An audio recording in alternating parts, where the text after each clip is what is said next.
Assalamualaikum warahmatullahi wabarakatuh. Bismillahirrahmanirrahim. Alhamdulillahirrabbilalamin. Wassalatu wassalamu ala sayyidil mursalin Sayyidina wa maulana Muhammadin wa ala alihi wa sahbihi ajma'in, amma ba'du.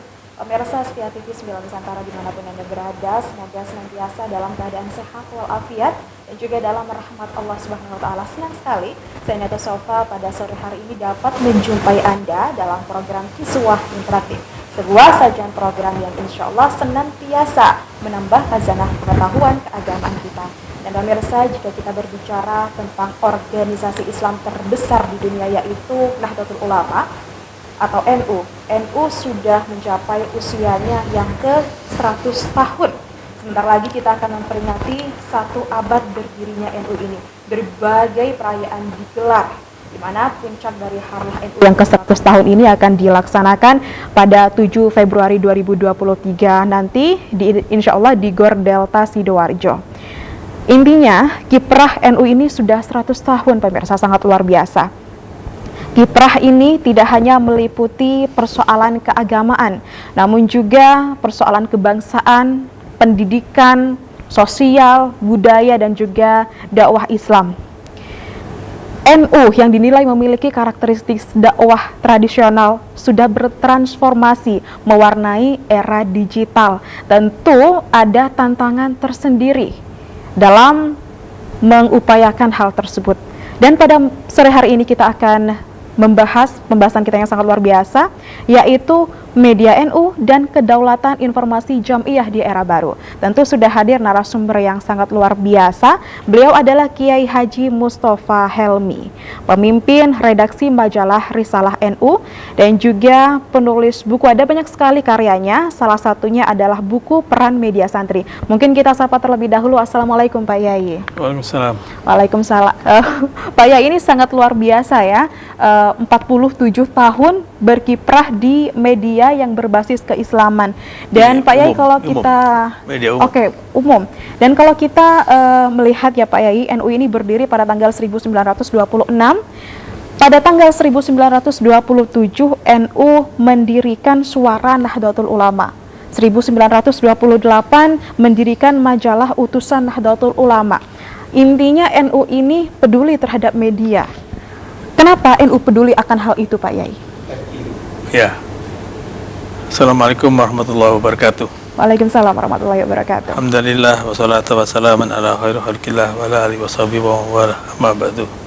Para pemirsa sekalian yang kami hormati, kita ikut mengayu bagio usia 1 abad Nahdlatul Ulama.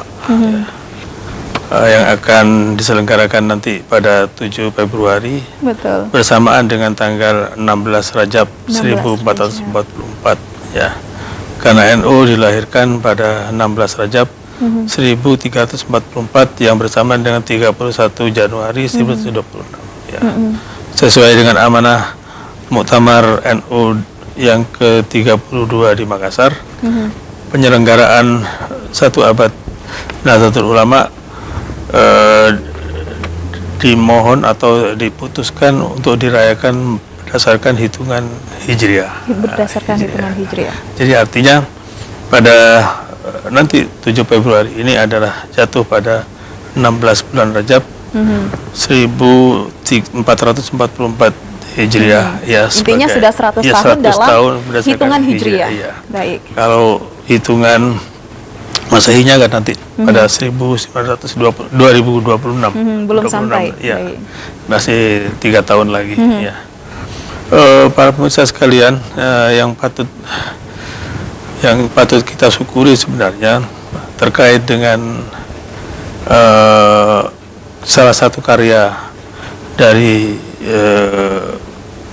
NU pada saat itu adalah menerbitkan sebuah majalah ya. Dulu majalah itu dalam majalah disebutkan dalam Suara NU itu. Suara NU itu ditulis dalam huruf Arab Melayu dan huruf dengan bahasa Jawa Pegon Kerama Inggil ya. Luar biasa. Ya. Dulu namanya majalah dikurung apa? Majalah kurung buku layang surat, layang kabar. Nah, apa itu buku layang kabar? Layang kabar itu mana surat kabar.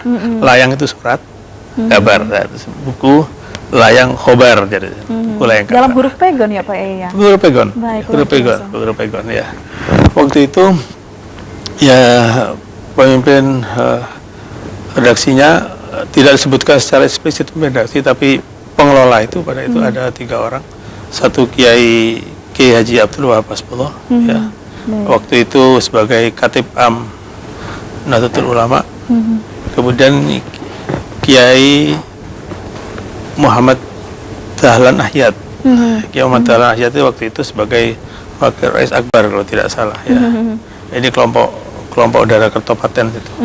Daerah Kertopaten, daerah Surabaya Pusat, ya, daerah Ampel dan sebagainya itu. Jadi mereka menerbitkan majalah yang diberi nama Suara Nahdlatul Ulama. Majalah ini boleh mungkin kalau dibanding dengan media-media sekarang mungkin sangat sederhana. Tapi kita tidak bisa membandingkan dengan karena ini media dikelola oleh kiai-kiai, ya, oleh kiai-kiai yang, ya, saya tidak berani menyatakan bahwa kiai-kiai ini tidak membaca koran. Saya kira kiai-kiai ini juga membaca koran karena mereka memiliki kesadaran untuk membuat sebuah media, berarti mereka tahu manfaatnya, perlunya media itu.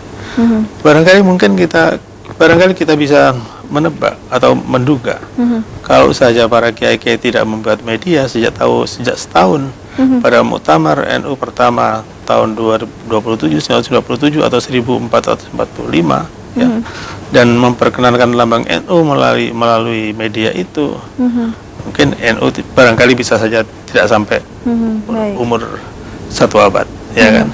Karena organisasi yang tidak punya media itu sama dengan organisasi yang tidak memiliki sejarah. Iya, jadi media NU ini karena baik itu Suara NU maupun majalah Utusan NU sendiri karena memang dirintis oleh beliau para kiai-kiai, tentu ada karomah dan barokah di situ. Lantas mengapa Pak Yai, mengapa NU peduli terhadap media? Ya, sebagai organisasi baru, yang dia perlu menunjukkan eksistensi. Pada saat itu adalah organisasi baru, ya Pak Yai? Waktu itu ada di Surabaya itu ada beberapa koran bahasa Belanda, ya. Ada beberapa koran bahasa Belanda, ada koran yang dimiliki oleh pengusaha keturunan dan sebagainya dalam bahasa Indonesia, dalam bahasa Melayu waktu itu, ya. Sebagainya. Jadi itu mungkin salah satu terobosan untuk memperkenalkan Nahdlatul Ulama, kelahiran Nahdlatul Ulama itu. Karena mungkin saya tidak tahu apakah Surabaya koran-koran Belanda waktu itu memberitakan berdirinya Nahdlatul Ulama atau tidak. Karena Nahdlatul Ulama waktu itu istilahnya diproklamirkan itu di sebuah musola di Kertopaten milik Kiai Haji Musa, yaitu mertuanya Kiai Wahab Hasbullah, dengan undangan beberapa ulama. Dan itu kemudian dikenal dengan istilah Rojabiyah. Pada setiap Rojab selalu menyelenggarakan Muktamar NU. Dulu Muktamar NU tiap tahun. Jadi itu salah satu bentuk cara bagaimana mereka melakukan eksis. Dan di samping itu juga mereka ingin berkomunikasi, ya, dengan itu kan dengan adanya media itu kan bisa menyatukan orang-orang yang seide, ya, yang seide, yang sefaham, seide dan sefaham dengan aswaja itu, mereka tersatukan dengan sendiri dengan media. Tidak ada laporan. Ya, bisa dilanjutkan. Ya, memang tidak ada laporan berapa oplah majalah itu dan sebagainya. Ya, tapi yang jelas itu harga majalah itu kalau tidak salah itu hampir setengah 50 sen Gulden, 50 sen Gulden waktu itu. Jadi banyak sekali misi NU pada saat itu untuk mendirikan sebuah media. Salah satunya adalah bagaimana informasi ini tersebar, bagaimana NU dikenal dunia untuk membangun peradaban dunia, dan juga bagaimana saling berkomunikasi tadi antar sesama anggota Nahdlatul Ulama. Pembahasan yang sangat luar biasa, Pak Yai. Kita akan lanjutkan pemirsa usai jeda pariwara berikut ini. Tetap bersama kami di Kiswah Interaktif. Ya pemirsa, terima kasih Anda masih bersama kami dalam Kiswah Interaktif dan tentunya masih membahas seputar media NU dan kedaulatan informasi Jam'iyah di era baru. Dan tentu Pak Yai Mustafa Helmi. Di samping saya tidak sendiri, sudah hadir narasumber yang juga sangat luar biasa. Beliau adalah Gus Riyadi Ngasiran dari Media Center PWNU Jawa Timur. Kita sapa terlebih dahulu. Assalamualaikum Gus. Waalaikumsalam. Kabarnya sehat? Alhamdulillah. Perjalanan ke studio TV 9 Nusantara lancar nggih? Ya lancar, sholawat terus ini. Oke, baik, luar biasa. Dan pemirsa, jika Anda lihat saat ini bahwasanya di tangan saya ada sebuah buku yang sangat luar biasa berjudul Peran Media Santri. Ini juga adalah salah satu karya daripada Pak Yai Mustafa. Ini berbicara tentang media. Pak Yai, bagaimana Pak Yai Mustafa melihat perkembangan dari sejak awal media NU berdiri hingga saat ini? Ya, terima kasih. Sebenarnya menarik sebenarnya ya. Baik. Peran kiai-kiai itu, ya kan. Saya belum pernah membaca yang edisi pertama, ya. Yang ada di perpustakaan NU di Jakarta itu ada edisi ke-6, ke-6. Nah, di situ edisi ke-6, di situ menanggapi persoalan-persoalan ya sekitar yang ada seperti ini ya. Waktu itu tentang ada pertanyaan dari seorang kiai namanya Muhammad bin Yasin dari Pasuruan. Ya. Dia waktu itu dia agak keberatan dengan adanya gambar manusia, gambar manusia. Padahal tentu tidak terkait dengan majalah Suara NU, karena majalah Suara NU tidak ada gambar manusia. Mungkin ada hal-hal di luar atau semacam fatwa, karena saya tidak tahu karena itu terbit pada nomor berita sebelumnya. Oke, baik.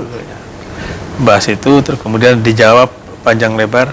Saya tidak tahu, sebab di situ itu yang dewan redaksinya itu ada 3, satu Kiai Wahwasbullah, kedua Kiai Muhammad Dahlan Ahyat, yang ketiga Kiai Mas Alwi bin Abdul Aziz. Ya, saya kira mungkin yang menjawab itu Kiai Alwi bin Abdul Aziz, karena Kiai Alwi termasuk orang yang produktif menulis tulisan Arab ya. Ketiga-tiganya itu memang murid Kiai Khalil Bangkalan. Kiai Khalil Bangkalan ya, dan pernah di Mekah dia. Jadi di situ dia menjelaskan bagaimana tentang hukum melukis dan lain sebagainya.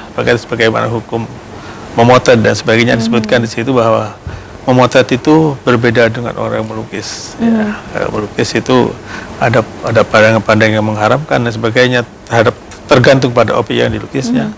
Tapi kalau motret itu yang unik itu di Suara NU itu mengutip satu pendapat dari ulama Al-Azhar, Syekh Bahid kalau tidak salah, dia sebutkan bahwa foto itu berbeda. Jadi orang mengambil foto itu tidak sama dengan orang melukis yang memiliki sanksi. Ya seperti itu berkembang gitu ya. Terus itu jadi asik sebenarnya membacanya, tapi memang dalam bahasa Jawa kuno ya, bahasa Jawa Krama Inggil gitu aja. Sehingga kemudian tahun 29 Muktamar di Semarang kalau tidak salah, itu Muktamar minta supaya tidak dalam bahasa Jawa Pegon. Karena Jawa Pegon itu kan pasarnya Jawa Timur, Jawa Tengah ya. Nyun sewu ya, orang Madura aja tidak ngerti kalau Jawa Pegon. Jawa yang halus itu, Nyun sewu mungkin tidak paham. Jadi pasarnya terlalu sempit ya. Jawa Tengah dan Jawa Timur, ya akhirnya diusulkan Muktamar Semarang untuk dalam. Iya, jadi menurut Pak Yai ini bahwasannya sejak awal berdirinya media NU ini perkembangannya sangat pesat sekali seiring dengan perubahan zaman dan juga perkembangnya zaman yang semakin modern. Terima kasih Pak Yai. Kita ke Gus Riyadi Ngasiran ya. Gus, kalau kita lihat saat ini media ini semakin pesat. Bagaimana Anda melihat media NU dan dakwah NU? Di mana salah satu fungsi dari media ini adalah sebagai lembaga dakwah. Silakan Gus. Iya, jadi sejauh ini perkembangannya sudah memenuhi tuntutan zaman ya. Artinya selain media yang sifatnya cetak, itu kita di lingkungan Nahdlatul Ulama sudah melakukan konvergensi. Selain media online itu juga pelayanan-pelayanan terhadap konvergensi di bidang media sosial. Nah, alhamdulillah di kita sudah sejak zaman Kiai Hasyim Musadi itu 2003 sudah berpikir bahwa ada pentingnya kita memasuki dakwah ke dunia maya. Saat itu dikenal sebagai dunia maya, Mbak. Kemudian ada NU online didirikan. Saya tahu proses awalnya itu, dan alhamdulillah sekarang diteruskan oleh teman-teman yang lebih muda. Nah, itu sejak itu sudah ada duta masyarakat, kemudian aula di Jawa Timur. Saya kira kalau sekarang ini sudah, katakan orang menyebut paperless, sudah nggak penting lagi soal cetak. menurut saya kebutuhan-kebutuhan masyarakat Nahdliyin sebagai bacaan dari kertas itu masih dibutuhkan. Meskipun juga pemenuhan terhadap kebutuhan-kebutuhan negara saiki kekinian itu dengan news portal di web. NU Online saya kira memenuhi kebutuhan-kebutuhan itu. Memang gempurannya cukup banyak. Nah, di samping itu juga di teman-teman aktivis media, bukan hanya di NU Online, tetapi kita juga melakukan jejaring networking dengan teman-teman yang melakukan atau membuat news portal yang lain, seperti Laduni itu, meskipun tidak secara formal menempelkan atau menisbahkan ke Nahdlatul Ulama, tetapi kontennya itu dan aktivitas mereka teman-teman kita semua itu. Belum lagi di media-media daerah. Nah, ini yang cukup menggembirakan. Memang saya pernah ada keluhan dari Sulawesi, Mbak. Ini ternyata persebaran dari media kita ini kurang menusantara. Oke, kita ngambil tagline itu Islam Nusantara, tetapi persebaran dalam konteks media menurut saya kurang merata. Saya pernah ke Sulawesi Barat itu, teman-teman mengeluh bahwa ini tolong diikutkan jejaring itu. Nah, ini yang saya belum sampaikan. Saya kira perlu ada forum nanti yang akan membahas soal itu, karena di Sumatera saja mungkin basis-basis kita yang banyak itu bukan hanya di Bandar Lampung atau di Lampung, tetapi juga di Sumatera Utara, Medan. Itu ada Mustafawiyah yang itu cukup besar. Nah, ini saya kira kurang memperoleh perhatian secara serius. Ya, jadi kemudian di Indonesia Timur yang lain, di Maluku, Ternate itu basis-basis kita sebenarnya. Nah, saya juga pernah ke Papua, itu ada keluhan-keluhan juga. Kenapa kita dianggap nggak ada dan lain-lain. Nah, itu minimal kita harus berpikir bahwa harus ada kontributor yang kita create, yang kita rekayasa untuk kamu di sini. Nah, ini yang menurut saya perkembangan itu. Ya, jadi menurut Gus Riyadi, perkembangan media ini sudah memenuhi tuntutan zaman, namun hanya saja belum merata. Iya, belum merata. Ya, menurut Gus Riyadi, memang media itu yang paling banyak menjangkau masyarakat, apakah dengan media sosial? Kalau media sosial sebenarnya konvergensi dari media yang sifatnya umum ya, Mbak ya. Kami sebagai orang yang kayak Kiai Mo, saya banyak belajar dari beliau, ini orang-orang pers yang kalau memberikan informasi itu ya menurut standar dan kaidah-kaidah pers, kaidah-kaidah kebenaran. Nah, sekarang kalau kita menuruti media sosial itu kan antara benar dan tidak, antara yang berita burung dan tidak, campur tumpang tindih. Nah, menurut saya konvergensi dari media itu artinya satu pelayanan ya, Mbak ya. Misalkan Aula itu punya pelayanan terhadap e-magazine, kemudian untuk medsosnya itu grafis dan lain-lain. Ini yang saya kira belum tergarap sampai sekarang. Ipo-ipo memang ada kayak e-magazine atau apa, tapi itu menurut saya core-nya itu rumah besarnya itu majalah. Nah, ini yang kemudian harus ada web. Nah, itu saya melihat yang serius saat ini hanya NU Online, karena punya server yang cukup besar dan itu server sungguhan, bukan hanya nempel atau nitip. Itu saya itu, dan itu alhamdulillah masih diperlukan verifikasi dari Dewan Pers. Nah, selama ini kita ini nyun sewu, Kiai Mus, kita ini selalu berada di pinggiran dalam konteks peta pers nasional. Saya itu selalu menggebu-gebu untuk bagaimana dulu Aula itu sebanding dengan media-media nasional. Itu yang berat. Beratnya apa? Spirit kita tidak didukung oleh yang lain. Spirit kita tidak didukung oleh semangat yang sama untuk memosisikan diri bahwa media di lingkungan NU itu sama dengan media-media yang lain di perusahaan pers yang lain. Ya kayak Kompas, Jawa Pos, kita selevel. Karena itu sumber daya manusia itu yang harus dipompa. Nah, kita ini terus terang aja, Mbak, saya itu ya memang nggak boleh lelah. Jadi saya itu memegang prinsip bahwa kita harus terus bergerak. Itu spirit harokah, spirit pergerakan itu harus tetap ada. Cuman kadang itu yang kita harus bangkitkan itu agaknya lelet. Itu yang terus terang bikin jengkel itu. Tapi sekali lagi kayak Yai Wahab Hasbullah itu, kita harus bergerak. Ya, itu yang semangat itu yang itu. Karena itu saya meskipun tidak formal di salah satu institusi di media itu tetap untuk memompa itu tetap kami lakukan. Semangat harokah, semangat pergerakan itu harus tetap ada. Apresiasi yang sangat besar untuk majalah Aula dan juga NU Online ya, Gus ya. Betul. Pembahasan yang sangat luar biasa. Kita akan lanjutkan usai jeda, dan pemirsa tetaplah bersama kami. Saat lagi kami akan segera kembali hanya di Kisah Interaktif. Anda masih bersama kami pemirsa di Kiswah Interaktif. Kita membahas seputar media NU dan kedaulatan informasi Jam'iyah di era baru. Kita kembali dengan narasumber kita, Gus Riyadi Ngasiran. Iya, Gus Riyadi tadi sempat disinggung bahwasannya banyak sekali di media itu informasi yang tumpang tindih antara kabar burung dengan kabar yang sebenarnya. Itu bagaimana cara mengatasi itu dan bagaimana masyarakat melakukan filtrasi, Mas? Ya, saya pengen dalam tanda kutip nambah sebentar ya Mbak. Tadi yang saya sebutkan termasuk risalah, itu saya kira pemenuhan terhadap kebutuhan informasi warga Nahdliyin yang sudah dipenuhi oleh PBNU. Nah, sekarang soal dunia informasi dan dunia kabar burung ya. Saya termasuk di antara orang yang gelisah terhadap kehadiran media sosial. Masyarakat kita ini belum selesai melek huruf, kemudian literasi juga belum melek, kemudian sudah didatangi oleh revolusi informasi yang diantaranya adalah media sosial. Kalau media sosial dulu Facebook mungkin kita agak ini ya, kalau sekarang di WhatsApp, kemudian Instagram, Twitter, itu agak kan nggak ada seleksi sekarang, Mbak. Tidak ada batasan, nggak ada batasan usia, kemudian enak saja orang memperolok yang lain. Bahkan itu ulama kita seringkali diolok. Ini menurut saya memang perlu ikhtiar bersama untuk melek informasi dan ini akhlak kita. Jadi kita ini kan seolah-olah itu kalau sudah di media sosial itu sudah nggak ada lagi jeda batas-batas demarkasi antara ini orang dewasa, orang muda, nggak ada demarkasi ini orang yang harus dihormati dengan enggak, semua rata. Nah karena itu satu-satunya pemilahan kita adalah kemampuan orang-orang yang bergerak di dunia jurnalistik untuk melakukan konvergensi secara masif. Artinya apa?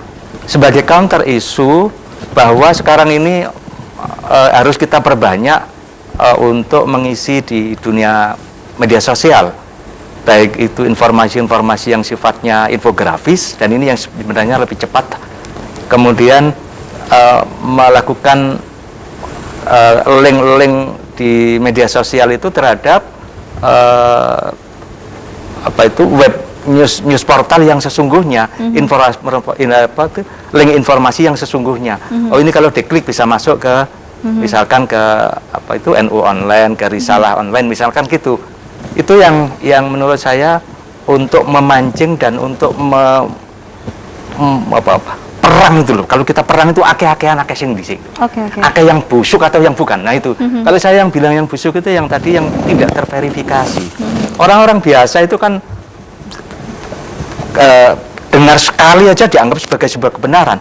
Padahal itu kalau dalam agama kan juga nggak boleh, Mbak. Betul, harus tabayun dulu. Ya, tabayun. Nah, kalau saya itu mengambil prinsip dalam nilai-nilai Ahlussunnah wal Jamaah itu dalam konteks jurnalistik itu, kalau di jurnalistik ada cover both side, keseimbangan. Kita ada tawazun, seimbang, kiri dan kanan harus imbang itu. Nah, itu yang saya jadi itu yang keberimbangan itu yang harus kita ambil. Kalau kita dapat informasi dari kanan, tentu harus ada konfirmasi dari kiri. Itu yang kalau di media sosial kan nggak ada, Mbak. Nah, bagaimana media-media yang sifatnya media pers atau jurnalistik yang mempunyai kaidah-kaidah mencari kebenaran itu dengan sesungguhnya, bukan hanya share nge-share kemana, tapi yang di-share itu memang informasi yang dibutuhkan dan memang memberikan nilai pencerahan, enlightenment pada publik. Dan tentunya dari sumber yang memiliki kredibilitas. Gitu. Nah, sumber yang dipercaya itu kan kadang itu orang-orang nggak bisa memverifikasi, Mbak. Sekarang ini saya informasi di Jawa Timur aja, yang media serius itu yang memang memegang nilai-nilai prinsip jurnalistik itu mana? Kita bisa hitung. Tetapi media pakai www sudah itu yang abal-abal itu gak pirang-pirang, Mbak. Itu yang sebenarnya saya harus perangi. Kami harus memerangi itu. Cuman ya itu tadi, memang itu untuk mereka itu juga. Kalau dulu udah ada istilah wartawan bodrek itu, sebenarnya mereka bergerak di situ sekarang. Itu yang ini saya agak meletup-letup karena memang memang sulit diperangi, Mbak. Baik. Nah, kesadaran untuk warga NU memilah informasi, oh ini web yang benar, ini web yang bukan, itu harus pandai. Baik. Gitu, Mbak. Iya. Tadi itu loh, ini saya contoh kasus itu. Perbedaan pendapat antara PBNU dengan PBNU itu sedemikian rupa ya saya nggak bilang digoreng, dimanfaatkan untuk menjadikan kuping itu merah. Saya itu merah ketika membaca itu.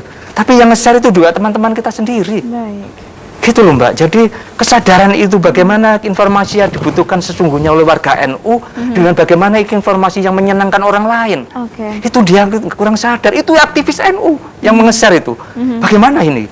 Baik. Ayo, apa saya harus ngajari mereka untuk melek media sosial? Berarti ini tentang SDM. SDM. Baik. Kesadaran itu loh, Mbak. Saya yang paling jengkel itu, Mbak. Iya. Nah, 100 tahun ini menurut saya, coba kita masing-masing itu melakukan penguatan terhadap informasi itu. Nah, awak dewe itu belajar kebenaran di dalam kitab-kitab suci atau kitab kuning itu. Coba kita belajar dalam konteks membaca zaman. Ada ayat-ayat kauniyah yang harus kita baca itu loh. Yang bener itu ya apa? Nah, itulah yang saya kira. Tidak hanya berpacu pada ayat-ayat kauliyah saja. Iya. Baik. Gitu, Mbak. Nah, fenomena itu kan yang bisa membaca itu orang-orang minoritas kritis. Oke. Yang nggak kritis mungkin nggak bisa. Nah, jangan sampai wong santri itu nggak kritis. Kritis itu termasuk juga menyebarkan informasi. Itu iso manfaat apa enggak? Saya sampai konco-koncoku lah. Itu aja kita pertanyakan itu. Baik, jadi intinya di zaman sekarang ini pemirsa dan juga Gus Riyadi, informasi masuk ke kita itu tanpa adanya seleksi. Iya. Untuk itu kita harus pandai-pandai sendiri memilah dan juga memfilter informasi mana yang bersumber dari sumber yang yang memiliki kredibilitas. Iya, kita kalau belajar ilmu hadis itu kan ada tingkatan-tingkatan perawi ya, Mbak. Oke. Kemudian hadis itu dhaif sampai kita ini dhaif itu ya disebar itu loh. Ayo bayang no. Palsu itu loh disebar. Nah, kayak kesadaran untuk memverifikasi itu. Yang sahih misalkan yang hasan nah, yang kayak gitu jadi kita itu mikir gitu loh. Iya, yang dhaif itu sebenarnya bukannya boleh dijadikan pedoman untuk afdholul a'mal. Ya kalau itu makanya itu beda. Ukurannya itu harus kita iki kok manfaat apa enggak karo konco-konco, karo warga nadiyin atau masyarakat umum. Nek gak manfaat ya ojo disebar. Kalau itu kemudian menjadikan fitnah, lo ya ojo disebar gitu loh, Mbak. Lah kok arek-arek malah ngipas-ngipasi. Mah itu loh yang saya agak jengkel itu, Mbak. Lu iki wis 100 tahun rek masa awak dhewe terus dibujuki dengan informasi gitu loh, itu kegelisahan saya kayaknya di sana. Berarti kita harus pandai-pandai melek fakta kauniyah seperti yang disampaikan oleh Gus Riyadi tadi. Dan pemirsa, saat lagi kisah interaktif akan segera kembali, tetap bersama kami. Ya, pemirsa, Anda masih bersama kami dalam kiswah interaktif dan semoga kita senantiasa dalam kekuatan mengikuti ajaran Islam Ahlus Sunnah wal Jamaah. Kita lanjutkan perbincangan kita dengan Kiai Haji Mustafa Helmi. Iya, Pak Yai, beliau panjenengan selaku pemimpin redaksi majalah Risalah NU, bagaimana majalah Risalah NU ini bertransformasi menjawab tantangan zaman di era saat ini? Iya. Saya itu memang istilahnya itu besar di media cetak. Baik. Ya. Jadi ketika saya diminta oleh Kiai Hasyim Mujadi tahun 1999 untuk mengelola media cetak namanya Tablet Masa, saya bergelut di situ hingga kemudian terakhir di majalah Risalah Nahdlatul Ulama. Ya, media cetak ini memang namanya gampang-gampang susah, ya kan. Dia harus terbit pada waktunya. Kita awal bulan selalu terbit, bulan dan sebagainya. Dan kita juga harus menciptakan konten-konten yang artinya apa? Yang sudah ditentukan, ya, konten-konten itu yang sesuai dengan istilahnya itu pilihan dari pemirsa, dari pembacanya ya, dalam tanda kutip ya, karena kita belum pernah melakukan survei, tapi kita anggap aja karena banyaknya beberapa komentar terhadap beberapa rubrik di situ, akhirnya ada juga rubrik itu dijadikan skripsi dan sebagainya, maka sudah dicetak dan sebagainya, ada itu menjadi andalan tersendiri. Ya, jadi kita juga mencoba juga di versi digital juga kita coba sebagainya. Tapi ya terus terang, karena terus terang media cetak ini yang intinya itu yang mendatangkan, istilahnya gampangnya itu uang langsung. Baik. Pertama dari penjualan, ya, yang kedua dari iklan dan sebagainya. Artinya kita ini sejak awal terbit kita hanya dibiayain 3 kali cetak, habis itu sudah kita kelola sendiri. Iya, baik. Transformasi yang sangat luar biasa ya Pak ya. Media cetak NU ini dari yang awalnya itu huruf pegon sampai bertransformasi menjadi media cetak yang saat ini kita nikmati dan mampu menjangkau semua kalangan. Jangan lupa, dulu di Semarang tahun 70-an itu ada media cetak yang dikeluarkan oleh NU Jawa Tengah, bahasa Inggris, namanya Sophia Weekly. Baik. Sophia Weekly, ya, bahasa Inggris. Oke, luar biasa memang Pak Yai.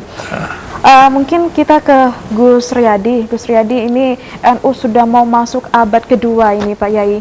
Bagaimana sih apa yang harus disiapkan oleh media NU untuk menyambut abad kedua ini? Wah, ini pertanyaannya agak sulit itu. Tantangan besar ya Pak Yai. Iya, tantangan besar. Artinya selalu ada, kalau orang berperadaban itu, dan NU selalu mengambil diksi itu, adalah antara tantangan dan sahutan atau jawaban. Nah, kalau tantangannya begini ya kita harus menjawab bagaimana. Saya kira berpikir dialektis untuk menjawab setiap tantangan itu selalu ada. Nah, itu hanya bisa dilakukan orang-orang yang bisa berpikir. Artinya ya tadi saya sebut minoritas kreatif itulah, yang kata sejarawan Inggris itu sebagai minoritas kreatif itu. Nah, orang-orang media ini tentu sebenarnya orang-orang yang terus-menerus berpikir, orang yang terus-menerus